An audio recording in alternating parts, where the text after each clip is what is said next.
Hello, I'm Joni Rutter, the Acting Director of the National Center for Advancing Translational Sciences, or Ncats. Well, Ncats was created 10 years ago to remove costly and time-consuming bottlenecks in the translational research process. These bottlenecks may be scientific, they may be operational, or they may be administrative. Our driving hope is that we will bring more treatments to more people more quickly. To shorten this timeline, we focus on what is common across diseases, and we take advantage of multiplier effects. We take on translational research projects at any stage of preclinical or clinical development, and we collaborate to advance them along the pipeline. Through our study of translational processes, we can overcome the bottlenecks and can get treatments in the hands of providers and their patients faster. That's translational science. For COVID-19, researchers needed science to move faster than we have, faster than ever before. We needed to carry out basic translational and clinical research, as well as clinical trials and implementation science, all at once.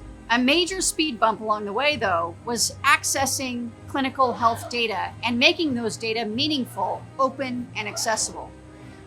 Electronic health records, or EHRs, they're the largest source of clinical data. But in the US, we don't have a standard way to collect and manage those clinical data. Therefore, there's no standard way to use patient EHRs for research to help make or inform public health decisions using near real-time data.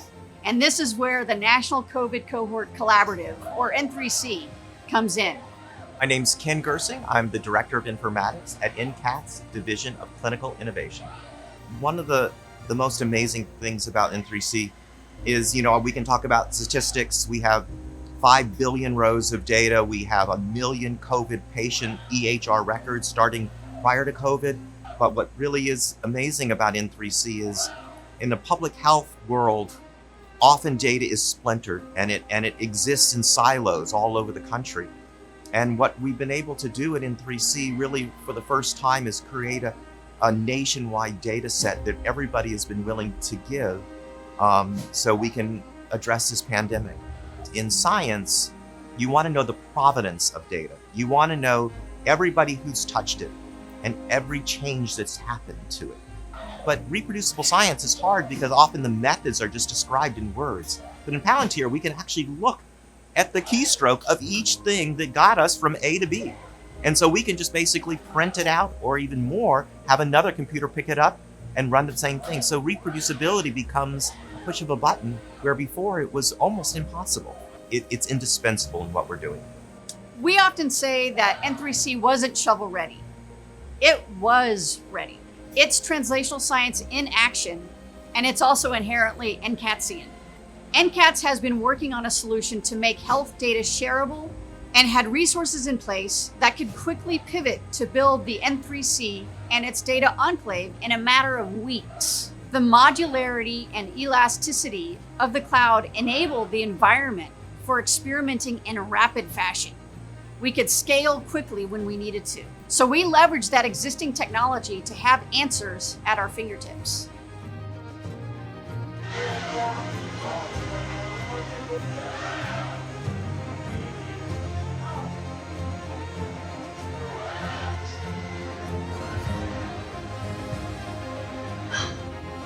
And so when the crisis hit, we have many 86 centers who are giving us their data, but they all speak different languages. And so we said to the centers, we can never get you to speak one language. You send us the language you talk in, and N3C will take every one of those languages and we will harmonize all of those languages. And by using Palantir, we were able to put it all in a single repository and have scientists look across these different languages, but they don't even know they're doing it. And so from their point of view, it's one continuous data set. It's really quite amazing. It's all stored in a single repository that's secure, very important because this is electronic health record data. The enclave is actually hosted at Ncats in our cloud, our GovCloud instance, in a Palantir instance where the community comes to use that data set. So we have about 1,000 investigators that are using the data every day. We clustered people together in what we call domain teams. And a domain team is really a group of investigators interested in a certain aspect of COVID. and they work together to solve problems. And what's really wonderful is that discoveries that are made, or tools that are developed, or algorithms that are used are shared across all of the domain teams. And we call these shareable objects knowledge objects. And so if you think about it, it's almost like a grocery store. You can grab a knowledge object off the shelf and reuse it. The speed of the science is really accelerated because instead of every time reinventing the wheel, you pick the parts off the shelf that you need to use, you modify them as you want, but they're reusable. So we don't have to keep designing it each time. Lots of people have large data sets, but if you make them into knowledge, or you make them usable to create knowledge, that's the secret sauce. That's what Palantir gives us, that ease of use. Well, today, the N3C is a secure national resource of real-world electronic health record data from COVID-19 tested patients as well as controls that is speeding COVID-19 research and ultimately improving patient care.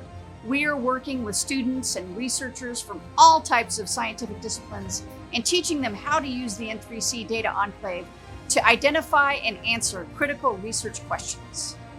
The global pandemic created a heightened focus on this work, and we must now consider how to apply this approach to all diseases.